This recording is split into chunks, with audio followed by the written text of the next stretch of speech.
Ashamar kafune daawwattoota keenya nageenya keenya lafa jirtanitti isin dhaqqabu jenna. Kun televiizyinii ONN'ti. Guyyaa har'aa qophii seenaa torbaniin kan isin biraan geenyu guyyaa har'aas qophii seenaa isin biraan ga'uuf jira. Qophii seenaa keenya har'aa keessatti dhimmoota wayitaa'oo ta'an yookaan immoo dhimmoota tibbana haasa'amaa turanii fi maal akka ta'e kan isin biraan geenyudha. Qophii seenaa keenya har'aa kan isin biraan ga'uuf jirru immoo Waayiluu Naccoo fi akkasumas Waayilli Kiyya Dassuu Duulaa gama ogummaa kaameraan ammoo Habtaamuu Abarraa nu waliin jira. Isinis amma xumura sagantaa keenyatti nu waliin turaa isiniin jenna. Walitti deebina.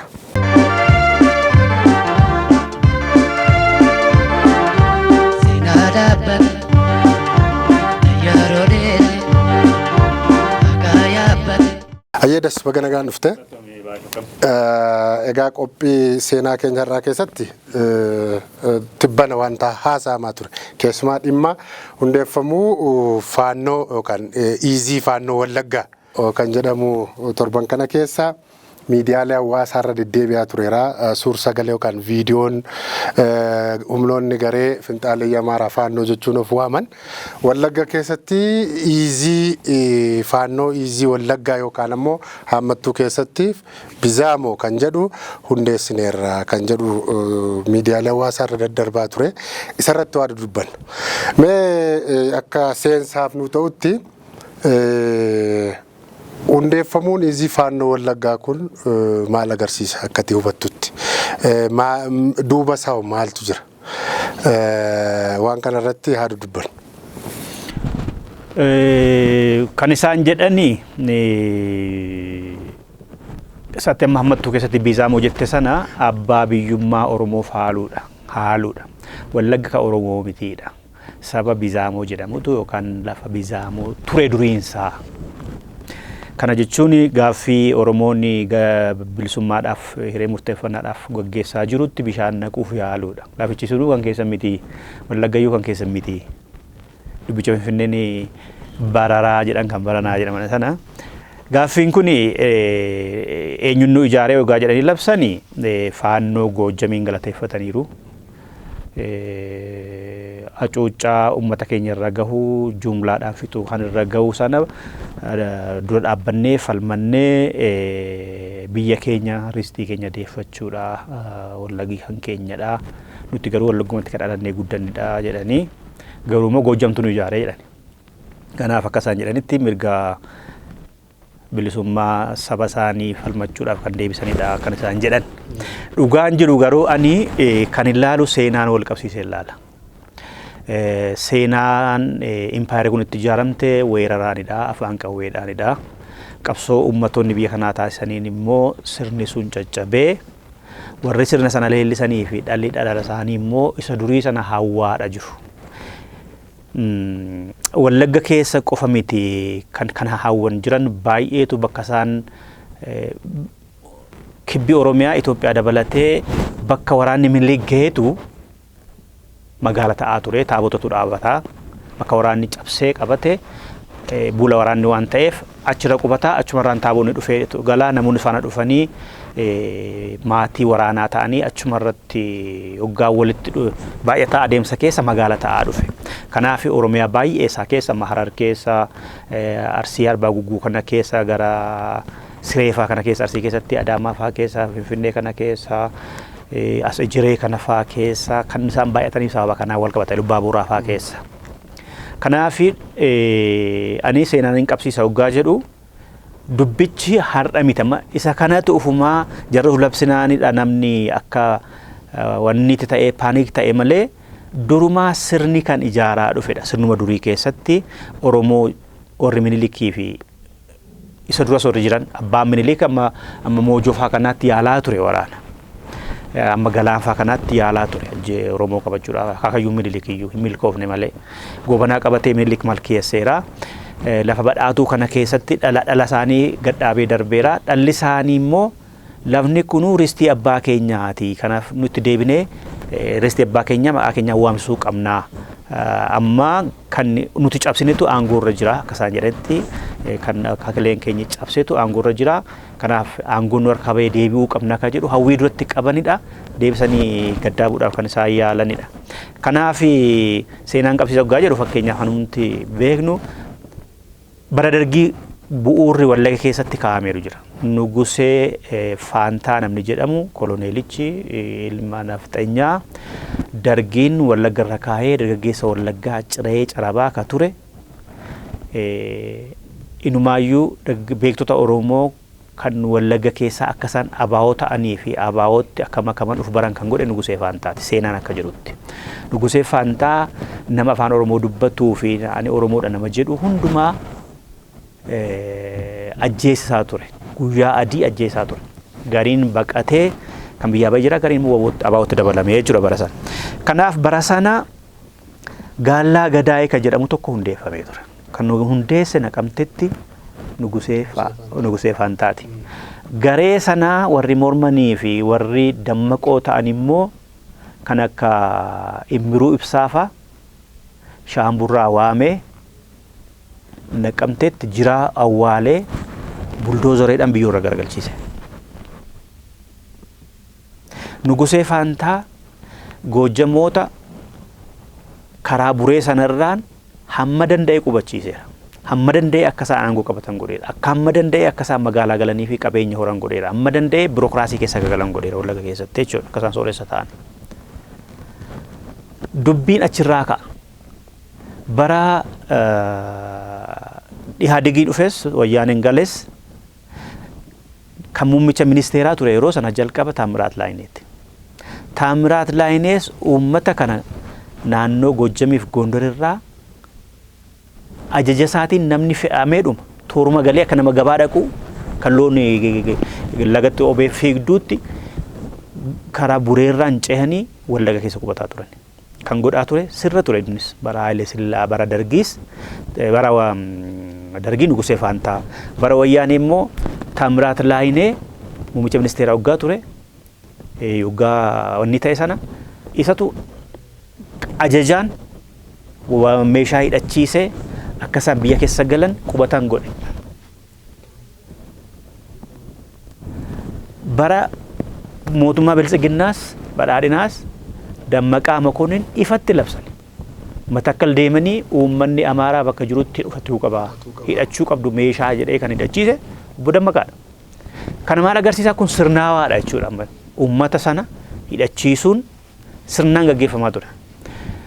Dargii keessa Nugusee Faantaa uummata sana koottaa as galaa Wallaggii bakki bal'aa jira bakka oomishaati jedhee ufitti hawaamaa ture. Beelaa wal qabsiisee Dargiin baay'ee qubachiiseera. Taamiraat Laayinee bara aangoorra ture uummanni bal'inaa akka galu godheera. Obbo Dammaqaanis kanuma dalagaa turan eengadda aangoorraa bu'aniitti. Sirna kan seechisiisu fakkeenya kana kaaseen jechuudha. Manni amantaa, abbootiin qabeenyaa, injiineroonni, dooktaroonni ogummaatiin achi hojjetanii fi kontraata fudhatanii naannoo sanaa ijaarsa bu'uuraalee misooma irratti turre bobba'an harka lafa jalaan deeggarsa warra siyaasaa amma aangoorra jiruun naannoo sanaa bahaniin godhamuufitiin uummanni guyyuudhuma yaa'ee gala. Kanaaf Dargiis Hayilee Sillaasees isa kana keessas uummanni baay'een Amaarri kan inni qubate ukkee guttiin kana. Aanaa Kiiramuu, Amuuruu, Dongooroo, Horroo Guduruu keessas Jaartee Jaardagaa naannoon kun garmalee baay'eedha. Sababa beelaatiin Dargiinis qubachiiseera. Gaallaa Gadaay jedhee Nugusee Faantaan fa'aa qubachiiseera. Seeraanis dhufanii akka galan godheera inni. Karaan banamee fi irra keessa uffisaan godhamee fi eegumsi godhamee fi Nugusee Faantaan Taamiraat Laayinee Dammaqaa Makonnin akka uummanni baay'atee isa beelaa dhaqanii dhalachuudha. Akkasaan aanota Wallagga Bahaa fi Horroo Guduruu baay'ee keessa naannoo Agamsaa kana keessa akka qubatan kan taasisan sirnaan jechuudha. Deeggarsa beekamtii sirnaatiin. amma isaan waggaa sirna sadii achi keessa qubatan kana wal horaniiru. Ijoollee horaniiru, qabeenya horaniiru. Afaan beeku, aadaa beeku, qalbii uummata naannoo sanaa beeku. Akka isaan haasan itti haasa'u, akka isaan yaadan itti yaadu. Ilmoon bofaa waan jedhaniif immoo kan haakileen keenyin ristii nu dhaalchise sana hin dhaabnuu jedhani. Kanaaf kan eengadda uf labse kuni ammadha akka bifa biraatti uf labse malee durumaanuu ture. Amma Gaallaa Gadaa inni jedhamu kuni dhufee hamma Gudariitti amma Ambooti tureera. Obbo Daraaraa fa'aa ajjeesisuu keessatti wayyaanee qofa miti gareen sun jira. Gudar keessatti waajjira qabu turan. Nama Tafarraa jedhamu hoteela kan qabu tokko fa'aa ture mana isaa Gudar keessa. Baakoo keessa caasaan sun tureera. Shaambuu fi Naqamtee keessa caasaan sun jira. Bakka hundumaa keessa. Amma godhuudhaan kun deemee Gobbaa yoo deemte Gooba. Arbaa Guguu kana yoo deemte. Asallaa yoo deemte, Siree kana keessa yoo deemte, Dheeraa kana yoo deemte, Baddan wanni fa'aa yoo deemte, Harargee keessa Hirnaa kana yoo deemte. Biyya alaas ta'anii kan afaan Oromoo qulqulluu haasaan garuu akka Taklee Firaashuu ammoo Taklee eenyuudhaan fa'aa tokko kan Oromoo jibbu tokko Mooresh Itoophiyaa kan jedhamu Mooresh Waganee kan jedhamu sun isaan Oromiyaa keessatti kan dhalatanii guddatan garuu Oromoof diina ka ta'an. Ijoollee akkasii Oromiyaa keessatti ilmaan nafxanyootaa ta'anii fixanidha. Ogaa kana jedhu nu hubatamuu kan qabu uummata Amaaraa hunda miti. Warra ilaalcha nafxanyummaa qabanii fi jibba Oromoof qaban jechuu keenyadha malee uummanni Oromoo uummanni Amaaraa nagaa wal keessa jiraatu fayyaa walii qaban jiru. Baay'inaan jiru. Oromiyaa keessas baay'ee jiru hunda isaanii takka jechuu miti. Warri qancarri Arsii keessatti dhalatee, Harargee keessatti dhalatee, Wallagga keessatti dhalatee hamoodha. Isaan egaa amma afaan isaanii beeknaa yeroo hedduu waraabamee bahaa ture maqaa kontiraakterootaatiin injineerootaatiin Wallagga keessatti afaan beeknaa nuti afaan isaanii beeknaa afaan keenya goonaa akkas goonaa uf ijaarreedhuma lola amma naannoo Amaaraa keessatti godhamu akka wanta Oromoon bahee mootummaan kun mootummaa Oromoo waan ta'eef waraanni raayyaa ittisa biyyaas kan abaa'ooti waan ta'eef isaan tunu fixaa jira jedhanii lola naannoo Amaaraa keessaa gara Oromiyaatti ekspoortaa goonu Oromiyaa keessa galchinee Oromoon akka isheen dhumtu goona jedhanii ifatti labsataa turan. Kana koloneelichi inni Ameerikaa jiru fa'aa warri televezyiinii 360 jedhaman fa'aa kanadha kan isaan labsaa turan. Oromoo Amaaronni Oromiyaa keessa jiraatan maal eegdu kaatanii lafa benzaamoon kunan keessanidha isaan qabattanii Oromoon biyya biraatii dhufee isa Abbaa Baayiree jedhe ammas Wallaggi lafa keessa miti kan Oromiyaa miti. Arrabadha kuniyyuu. Lafni Oromoo miti isa. Akkuma itti kaaste dhugaadha. Wantichi waan har'a bukeeffamee irra tolfame miti. Akkuma itti jettee irra deddeebi'u sirna. Rakkoon sirna. Hawwii fi weerara daangaa Oromiyaa keessa darbanii ce'anii saamicha lafaa gaggeessu aadaaf duudhaa isaanii isa ganama akkuma jette ristii abbaa isaanii akaakayyuu isaanii sana milkeessuu fi kan isaan hojjetaa turan har'a miti. Kan si dhibu Wallagga lixaa Dambidollootii keessa naannoo Anfiiloo bakkoota adda addaa keessa uummanni kun faca'ee jira. Achitti baratanii achittis kan dhalatanii afaan aadaa saba kana duudhaa sabichaa sirnaan beeku. Maqaawwan jiraachuuf maqaawwan garaa garaa maxxanfatanii dhufu. Fakkeenyaaf bifa amantiitiin maqaa amantii dahoo godhachuudhaan aadaa fi duudhaa isaanii dagaagsaa turan. Kun immoo waggaa 2-3 keessatti waan argaa turre. Aadaa fi amantii wisuu rakkoo qabu. Injiba Oromoon injibbinees bara. Saniif akkamitti akka turan sitti himuuf barbaadeenan yaadaan. Namoonni amma sabni akka sabaatti namni abbaan fe'uu iddoo barbaade dhaqee jiraachuu danda'a. Aadaa fi duudhaa sabichaa kabajee waliin jiraachuun mirga. Amma waan amma iiziin Wallaggaa hundeeffame kun yookaan immoo maqaa faannoodhaati maqaa Amaaraa dhahatee waan amma hundeeffamaa jiru kun ifatti akkuma sila jette duudhaa fi aadaa isaanii duriisan humnaan qabachuu weerara gaggeessuu guutummaa guutuutti hawwii akaakayyuun isaanii duratti mul'isaa ture yookaan immoo qabaataa ture sana dhugoomsuuf kan isaan kaan. Yaadattee yoo ta'e torbanuma darbee keessaa namni faannoo yookaan iizii Wallaggaa kana hundeessu namni maqaan isaa Nugusee Waalillinyi jedhamu jiraata naannoo Kiiramuuti. achuma dhalate mucaan kun. Uummanni naannoo sanaa kanaan durallee irra deddeebinee sagantaa keenya irratti irra deddeebinee kaasaa turre. Karaa meeqa uummanni naannoo sanaa karaa meeqa dararame. Tokko maqaa hidhattoota kanaan hamma har'aatti dararaan irraa hin buune. Lammaffaa gama mootummaa fi waraana bilisummaa Oromoo gidduutti lola taasifamuun uummanni naannoo sanaa daran rakkoo hamaa keessa jira. Haa ta'uuti yeroo sana uummatarraa qawween sassaabamee uummata Oromoorraa qawween sassaabamee meeshaawwan ittiin of eeguu danda'an dullaallee ulee mallee manaa qabaachuu hin dandeessu. Garuu warreen naannoo sabaan Amaaraa ta'an sochii faannoo calaqqisiisan hidhatanii hidhachiisanii akka of eegan taasisaniiru. Kun akkuma ta'etti sirna isuma duriirraan as dhalatee ce'e malee kaleessa miti. As dhuftee fudhachuu dandeessa. Amma akka Iizii Wallaggaatti dhageenye malee boor maal ta'uuf akka deemu tilmaamuun nama rakkisu. Adaamaa keessatti tilmaamu miti bara himeedha namicha jette kuni ka Wallaggaa amma jalqaba ta'e malee Amaarri bakka jirtutti Iizii kee hundeeffadhu ka'ii lolabanii qophaa'ii jedheera. Amma Adaamaa keessatti maandheffatanii jiru. Akkuma kaaste Moojoo keessatti maandheffatanii jiru.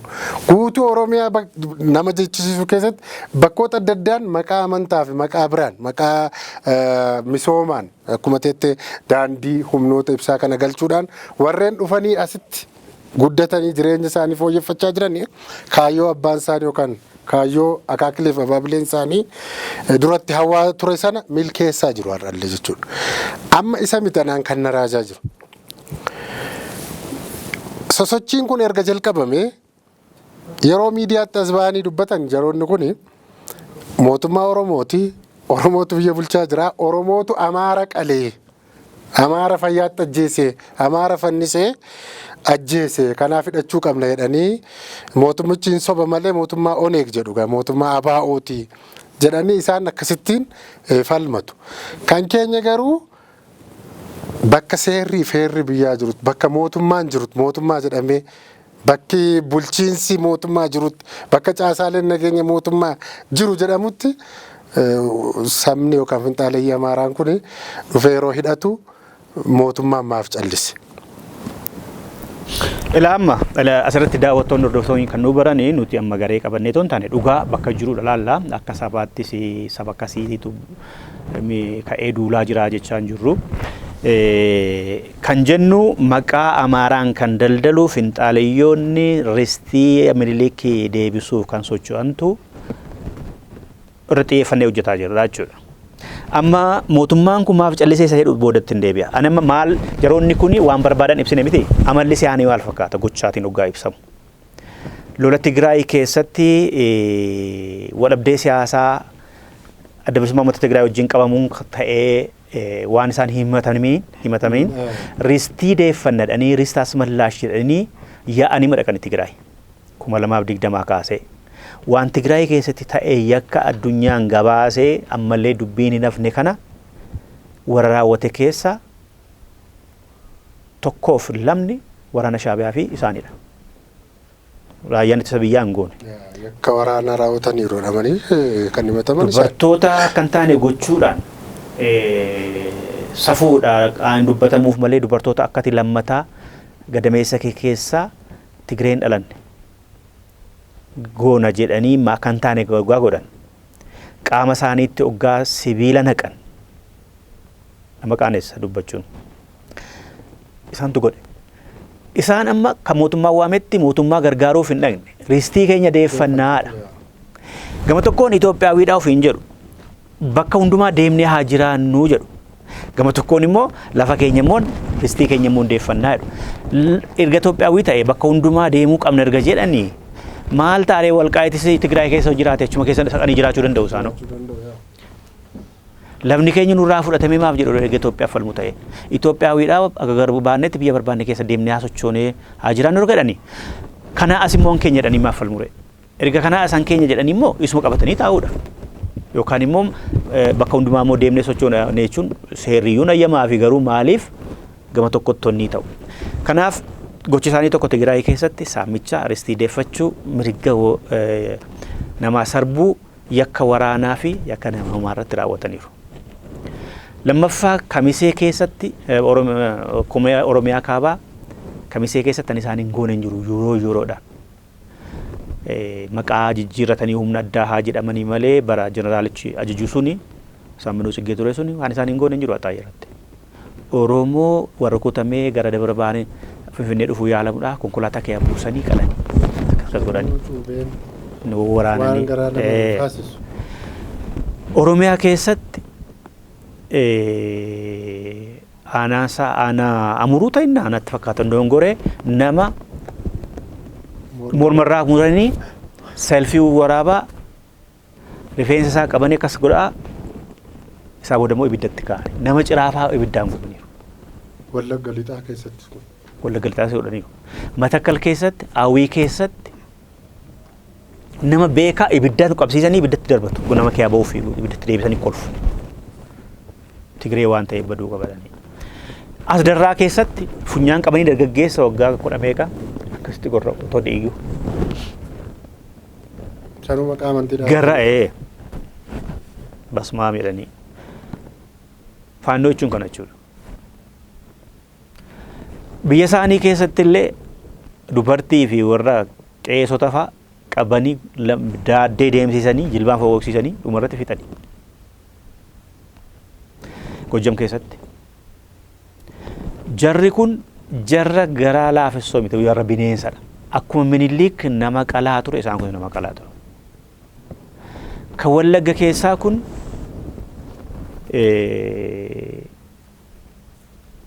isaan Gojjam faannoo Gojjamiitu nu ijaaree haa jedhanii booda immoo Gojjam faannoon immoo ufuma keessan of ijaartan malee ani isiniin ijaarree kan jedhu fakkaatu isa tokko baaseera. Jechuun ana amma maqaa dhooftaniidha. Anu harka lafa jalaan isin ijaaree isin maaliif hojjettaniidha. Akkasaa jedhan malee akkuma dura kaase sirnatti tolidhata. Mootummaa amma jiru kana keessa caasaan jiru. Mootummaa amma jiru kana keessa abbootiin qabeenyaa jiran Itoophiyaa kana keessa Finfinnee dabalatee. Mootummaa amma jiru kana keessa manneen amantaa warra hooggananii fi manneen amantaa guddachuu faannoo kanaaf qooda guddaa qabu. Oromoonni akkuma jedhe Nugusee Faantaa, Taamiraal Laayinee, Dammaqaa Mokonnin ijaaran achi qubachiisan akkuma gabaa immoo yaa'anii dhaqu bar Wallaggatti Gojjamirraa akkuma gabaa dhaqanii maqaa midhaan haamnaatiin maqaa qonnaatiin maqaa buna funaanaatiin dhaqanii guttiin kana agamsa kana amuuruu kana jaartee kana dongoroo kana waan isaan tsiggee kana kan isaan uummata naannoo sana jiraatu caalaniif aadaa afaan sana baraniif caasaatu isaan deeggara abbootii qabeenya isaan deeggara mana amantaatu isaan deeggara. Maaliif dhuftoodhe bulchiinsi naannoo sanaa yoo gaafate iyyanii deemsa nu dhowwanii jedhu. Taamiraal Laayinees Dammaqaa Mokonnis Oromiyaatti bilbila. Oromiyaan immoo aanaatti gadi bilbila. Dhiisaa deemanii. Isaan hoggaa dhufan meeshaa fe'atanii jaartii uleefaan deemtutu jaamaa faatu dhufee qubata jirra. Meeshaa hidhatanii saanduqa reeffaa keessa reeffa fakkeessanii rasaasaa fi wanni faa AK-14 faa qabatanii hoggaa dhufanii qubatan namni abbaa kanaa jedhan jiru. Jiraachuu danda'u. Namoonni gaariin immoo jiru aadicha kabajanii warri jiraatan hedduudha. Qabeenya horanii warri nagaa ta'anii uummaticha faana jiraatan jiru. Garuu finxaaleeyyummaadhaan dhufanii caasaa mootummaa keessaaf amantaa keessatti gubbaa abbootii qabeenyaa biyya alaa fi biyya keessa jiraniin wal hidhatanii gaaffiin Oromoo abbaa biyyummaa Oromoo kaasee hiree murteeffannaaf Oromoon deemu kana bishaanitti naqnadhanii Wallaggiyyuu kan keenya Shawaan akka jirutti kan keenya Arsiin kan keenya Harargeen kan keenya isa jedhan kana bishaanitti naquudhaaf tattaaffisaan godhanii sirni keessa jira, birookiraasiin keessa jira, tumsa abbootii qabeenyaa fi tumsa mana amantiidha qabaa, tumsa hayyoota isaaniiti. Kun immoo jibbarraa dhufa. Itoophiyaa akka afaan jedhan Itoophiyaa waliin jiraachuuf otoo hin taane sila lafti kun hankooti jedhanii faalmanii too gaaffii waliin jireenyaati ta'e. Lafni kun isin dura laallatu isin dura uummata akkas jedhamutu ture. Uummanni sun immoo unuudha. Gadhiisanii bahuu qabduudha dulli godhamaa jiru. Waggooti 4-5 darbe kana kan uummanni aanaa Amuuruu, Dongoroo, Kiiramuu kun amma kana buqqa'e. konkolaataa keessaa baasanii rashanan manatti guban namni qeerraa bobba'e loon irraa yaafatan isaantu godhaa ture. Uummanni buqqa'e ammallee shaambuu jiru. Uummanni buqqa'e naqamtee jiru. Abbaa kanaa jedhee namni keetti deebisu hin jiru. Uummatichi akkuma jette waraana bilisummaa Oromoo fi mootummaa gidduu lola godhamuun ni miidhama. Faannoon naannoo sanatti dhalate aadaa beeka, afaan beeka. Manni kun mana eenyu akka ta'e beeka. Tokko afaanii beeka. Guyyaa mana jara isaanii dhokatu galgala immoo gadi baanii ibiddatti kaa'u. Mana Oromoo adda baasanii. Uummatichi immoo kan falmanne irraa guurameera uleen. Egaa mootummaan maal godhaa maaf callisee isa jette ani beeku inni adda bisu kana. Garuu irraa dhutti isaan jiru. Maaf callisee isatu beeka waan akka callisee. Isatu deebisuu qaba. Garuu irraa dhutti isaan jiru. Erga ittisaa dirqama qaba. Mootummaa waanuma sadii yeroo hundumaa kanan jedhu. Nageenya lammiilee ani bakka bu'een filatameera jedhu eeguu. Lammiilee hundumaa dhagiinsaan eeguu. Nagaan baanii galuu qabeenya horuu sodaa malee jiraachuu. Daangaa biyyaa eeguu. Fi tajaajila uummataaf kennuu qabu dhiyeessuudha. Nagaan hin jiru jechuun jennaan tajaajilli uummanni argatuu qabu argatu jechuudha. Nagaan hin jiru jechuun nagaa buusuu hin dandeenye daangaan Oromiyaa sarbameera jechuudha. Otoo fedhiin jiraatee isaanoo wallagguma keessa dhalannee wallagguma keessatti of ijaarree bosonuma wallaggaa keessa jirradhani Oromiyaa maal ejjeta? Maal ejjeta Oromiyaa? Nagarree taanaan biyya bulchine qabaa jechuudha. Biyyi mootummaa Oromiyaatiin ala buluu jira jechuudha. Garuu bakka hundumaa nuti bulchaa jechaa jira mootummaan Oromiyaa. Isaan kana maaf nagarree faannoon iddoo tollee hin jiru wallagguma keessatti of ijaarree sadarkaa buttaarraa kaanee amma iizii geenyeerraa jedhan birgeedii bira darbanii. Iizii geenyeerraa jedhan. Isaan ogaaf tokko haay jedhanii akkuma warra Sooriyaa keessaa guyyaa 10tti Albashar ari'anii iizii geenyaan kiiloomeetira 300 waan ta'e barache. Guyyaa lamattuu Finfinnee galanii mootummaa Oromiyaa diiguu danda'u jechuudha. Isaan kana nagarree mootummaan Oromiyaa. Argeeroo ta'e maaf callisee dhiise. Hin agarree yoo ta'e immoo biyyan bulchamaaf jedharee gaba hundumaa to'ataan jiru jechuudha bakka inni to'anne jira. Moo humna isaatii ol ta'e. Humna isaatii ol ta'e immoo uummata hidhachiisee daangaa kee eeggadhu, mana kee eeggadhu, loon kee eeggadhu, qe'ee kee eeggadhu jechuudha. Uummanni ofirraa oolu. Uummanni achiin rakkate karaa hundumaa. Akka of ijaaree duraan dhaabbanneef asitti bobbaafama. Amma faannoon achi ufuma keenyaaf ijaarree garuu kan ijaarame faannoo Gojjamiitii jedhaniiru. Gargaarsa faannoo Gojjamiitiin ijaaramnee jedhani. Adda bilisummaa Oromoo mootummaa kanatti ijaaree jedha. Ilmaayyuu beekamtii mootummaatiin ijaaramanii. Waraanni bilisummaa Oromoo ibsa baaseera. Mootummaatti ijaaree jedha. Amma warra sadii walimatu keessaa lama amma wal fakkaataa jiru.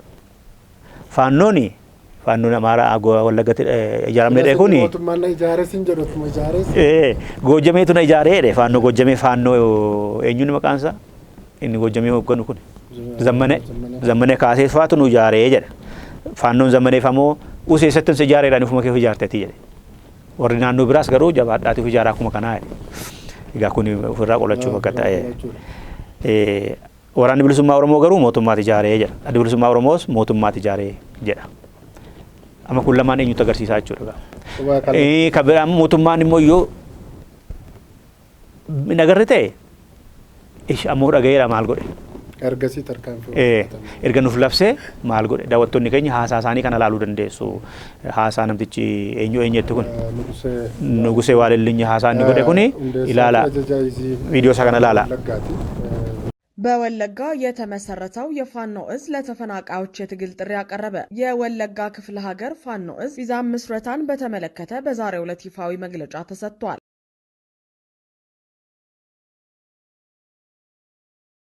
ከናፊ ሞቱማን ቶኮ ሁምነሳቲ አለዳ የሁምነሳቲ አለቴ ዱጉማ ኦሮሚያቲ አለዮቴ ፖሊሲን ኦሮሚያዎች ኬሳ ባሱ ደደበ Maali makalaa katti waame firraan goosine makalaa kana naannoo sana hin jiru argaa hin jiru Inni waraana bilisummaa Oromoo loluudhaaf guutuu Oromiyaa keessa socho'u suni achi hin deemne moo humna isaatii ol ta'e hin beeku. Beekamoo ta'e maaliif uummanni miidhama? Maal bu'aa maal fida? Yoomuu hin beeku hin agarre humna kootii ol ta'e immoo yoo bakka inni hin bulchine jira jechuudha. Bakki mootummaan hin bulchine Oromiyaa keessa jira jechuudha. Boru miidhaan hin qabu. Fakkeenyaaf bara Haile Sillaaseen kufe dargiin qondaalota 60 rashan edde tokkotti. Isaan kanadha kan nama qorqee nama fixee nama ficciise jedhe seeraan ala rashan otoo hidhee gaafachuu danda'u.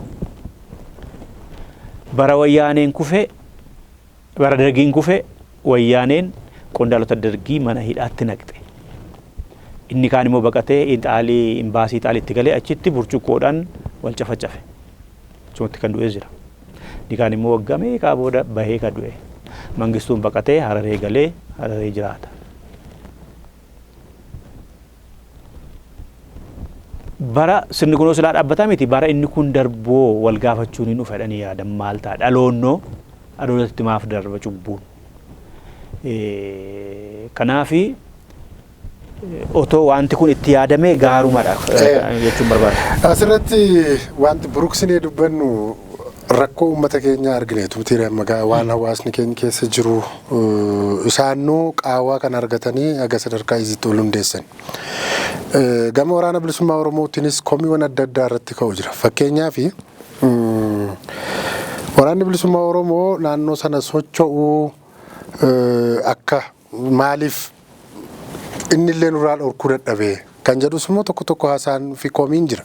Dhugaadha bakkatti socho'u dirree fi naannootti socho'u keessatti hanga sadarkaa iziitti wal ijaarree humni kun hanga sadarkaa iziitti ol guddisee wal ijaarrechi keessatti uummata irratti miidhaa geessisuunsaa isattis quba qaba. Amma mootummaan kan jedhu waraana bilisummaa Oromoo illee miti kan inni jedhu shaneetu naannoo sanarraa uummata darara malee nagaan bu'eera nagaa ture. Shaneetu irra deddeebiin haleellaa waan raawwatuuf jedha. Amma shaneen sun akkan yaadutti waan galee dhume natti fakkaata. Jecha shanee kanaan dura irra deddeebiin haasofne irraa amma shaneen sun erga ba'e galame. Naannoo sana keessaa ammayyuu waraanni jira yookiin lolli jira yookiin immoo ammas weerarri lafaa daangaa saamichi midhaan gubuun jira. Maaliif waan kanatti lamaanuu maaf xiyyeeffannoo ittiin kennan? Gidduuttoo kan dhumu kan badaa jiru nama keenya uummata saba Oromooti.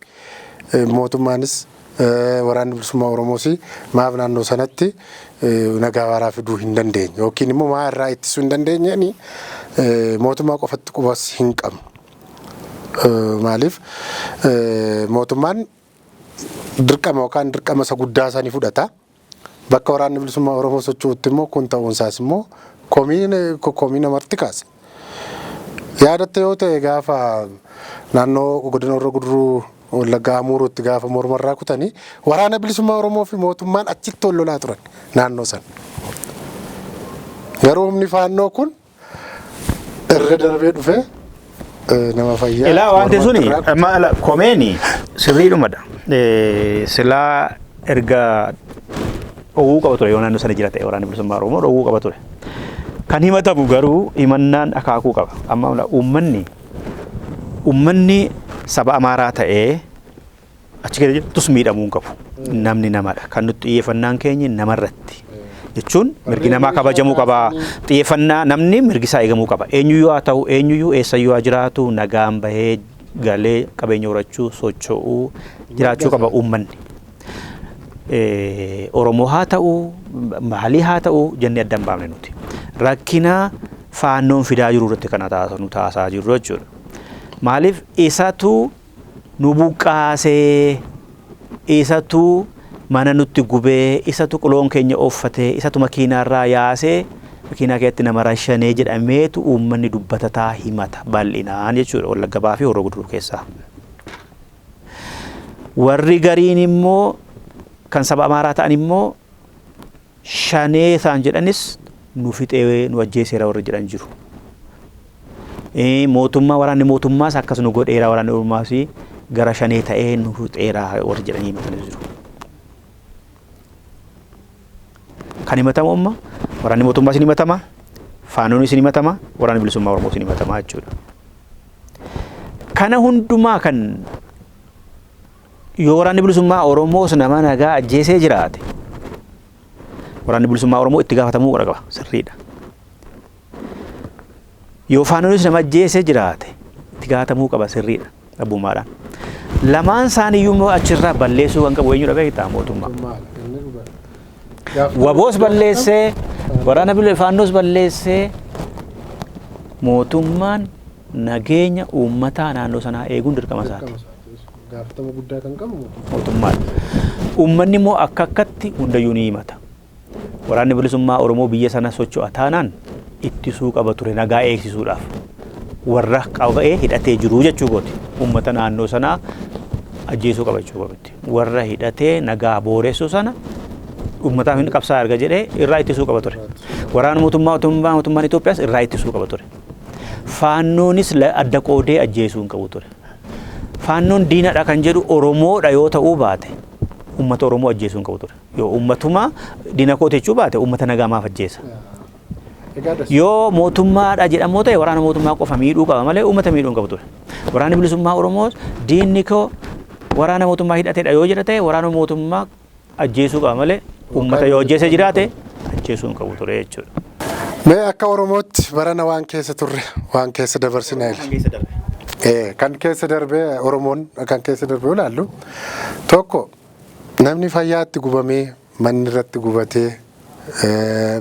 gubatee qalamee qeef qabeenya isaatti mirga jiraachuu dhabee qaamoleen adda addaa hiraarsaa fi roorrisni adda addaa irraan gahamee argaa turre argaa jirra. Arginees dabarreem. Ammoo darbeeyyuu qeefi bakka inni jiraatutti natu yookaan kaayyoo abbaan koo akaakayyuun koo qaban sana milkeessuu fi akkasumas immoo iristii abboota keenya deeffachuu fi qabeenya yookaan immoo maalummaa keenya sirnaan isa duriitti deebisuuf qabsaa'an jira kan jedhu immoo qeettuu dhufee kunoo haga sadarkaa izitti wal qindeessee waraana mataasaa tolfatee caasaa mataasaa diriirfatee bakka mootummaan jirutti bakka humni Oromoo yookaan uummanni Oromoo keessa jiraatutti asitti dhufee hundeessee uummata keenya irratti miidhaa geessisaa jira. Akkasitti yoo itti fufee maal ta'uuf deema hireen Oromoo? Hiree Oromoo marka jira. Ani waan ta'uu danda'u hin beeku. Hireen isaa hiruma marka jira inni murtaa murteeffatu. Hireen Oromoo maal ta'a sana maa murteeffatu Oromoo. Maal hin beekan inni hiree Oromoo hin ta'u. Yoo mootummaanis irraa dhorkee uummannis warra qawwee baatee isa loluu kana ofirraa dhorkuudha qaba. Hiree isaa sumatu murteeffata. Ani raaguu hin danda'u hireen isaa maal ta'a isa jedhu sana. Amma kan lafarra jiru qofa haasa'ani. Kan lafarra jiru uummanni rakkannee irra jechaa jira. Yeroo kamiyyuu caalaa gadadoo keessa jirra jechuudha. Gama buusiitiin, gama nagaan baanii galuu dadhabuutiin. Mootummaan immoo guddinnii fi nageenya ajaa'ibaatu jira jechaa jira. Kana isa lafarra jiru tokko wal simsiisanii ilaaluun gaariidha. Faannoon Amaaraafis kan tolu miti. Amaaraan barbadeessisaadha jira kun. Ajjeesaa jiru bara. Nama 97 qabatanii Gojjam keessatti 97 keessaa gaafa mootummaan dhaqee naannoo isaan qabatanii jiran rukutu jaan isaanii achumatti gorranii ajjeesanii 37 achitti gorranii ajjeesanii 60 fudhatanii deemani.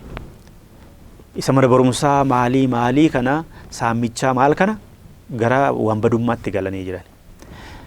Uummanni Amaaraa naannoo biraa keessa jiraatu kibba kana keessa jiraatu iddoo biraa jiraatu akka namni ija shakkiin ilaalu taasiseera amma Wallaggatti akkas goone jechuun unuun fakkeenya fudhaatii Amaaronni naannoo biraa jirtanis of ijaaraa akka keenyatti iiziidhaan jedhee labsuunsaa uummanni bakka biraa jiru akka inni isa sana Amaaraa shakkuu taasisa. Kasaan siqaqan illee godha abbootiin qabeenyaas warri nagaan biitti kana keessa socho'anii nagaan buluu barbaadan illee akkasaan siqaqan godha. Ejjennoo isaanii immoo ifatti labsataniiru. Faannoon Amaaraa keessa jiru ejjennoo isaa ibseera. Kaayyoon keenyi tokkoof tokkodhaadhaan ka'umsi keenyis galmi keenyis Amaaraadha. Sirna Amaaraa 4 kiilootti deebisuudha. 4 kiiloo torbee tokkotti gallee sirna achi jiru keessaa ariine mana immiyyee keenyaa qabannaa masaraa immiyyee keenyaatti deebinee sirna amaarri akka barbaadutti lafa dhaabee sirna haaraa kan amaaraaf ta'u kan amaarraa murteessutu gadhaabnaa jedhanii labsataniiru. Yoo akka amma deemanitti fufan Oromoon maal ta'a yoo jette sirna duriitti deebi'ee abbaa lafaa ta'a, hin buqqa'aa, harmi isaa raajitaa, mormi isaa ammayyuu citaa jira. Biyya Maadagaskaritti deebisan jedhanii nuti Maadagaskaritti deebisu heera fi seera Minilikii fi kan Hayilee Sillaaseetu gad deebi'ee dhaabbata. Akka isaan hawwan yoo ta'e hireen isaanii kana ta'uudha. Dhiitamuudha, garboomuudha, ciisanyaa ta'uu nu hafee jireenya lafa kanarraa dhabuu fi buqqa'uu nu dhufa. Akka isaan hawwatanitti jechuudha. Ani hin jenne kana isaantu መነሻችንም መድረሻችንም አማራ ነው። ቤተ ማሰራ Minilikii qabanne akka hojjaa fi bal'ina keenyaatti sirna amaaraaf ta'u gadhaabne uummanni kaanis isa jalatti akka bulu goonaa jedhaniiru. Kanaaf hireen Oromoo qofa miti hiree warra kaanis akkasuma amma. Kanaaf Oromoo maal gochuudha qabaa? Hunduu bakka jirutti maaltu deema jedhee beeku mootummaan akka irraa eegu taasisu mootummaan immoo akka himatamtu yoo taate sirrii miti. Situ jaaree yoo siin jedhu waan ta'eef kan quba qabda siin jedhu waan ta'eef waboo fi abaawoon fa'aa warri kaanis alaas keessaas akka jedhu waan ta'eef sumaan miidha uummataa fi siin wal dhabsiisa. Otoo sirreessiiftee dirqama immoo qabda nagaa uummataa eeguun. Daangaa Oromiyaas eeguun uummanni saba kamiyyuu haa ta'u nagaa wal faana jiraachisuun dirqama mootummaati. Warri morkattootaas warri hidhatanii socho'anis waraana bilisummaa Oromoonis as keessatti shoora taphachuudha qabu nagaa fiduu keessatti jechuudha lammiileen buqqa'anii qabu. Amma Wallagga keessaa uummanni buqqa'ee lakkoofsan qabu ammallee qeetti hin deebineef. Mana barnootaa keessatti guuramanii kan jiran jiru. Kanaafi Oromoorraa qawween guurameera. Warri akkatti dhufanii achi keessa qubatanii immoo qawwee hidhatanii jiru. Sadarkaa iizituuf ijaaranii jiru. Ummatichi balaa keessa jira. Kanaaf mootummaan dirqama guddaadha qaba jechuudha. Dhimma hundeeffamuu iizii Wallaggaa yookaan faannoo iizii Wallaggaa jedhu torban darbe keessa miidiyaalee hawaasaa irra naanna'aa turee fi gareen faannoo jedhamu kun immoo Oromiyaa bakkoota adda addaa keessatti miidhaa inni qaqqabsiisuu fi qaqqabsiisaa tureen ilaalchisee kan waliin mari'ataa turre egaa kana fakkaata ture. Qophicha qopheessuun kan isin biraan gahaa ture Ambaayiluu Nachooti gama ogummaa kaameraan immoo Abtaamuu Barraan waliin ture waan nu daawwattaniif guddaa galatoomaa isiniin jenna nagaan nuuf tura.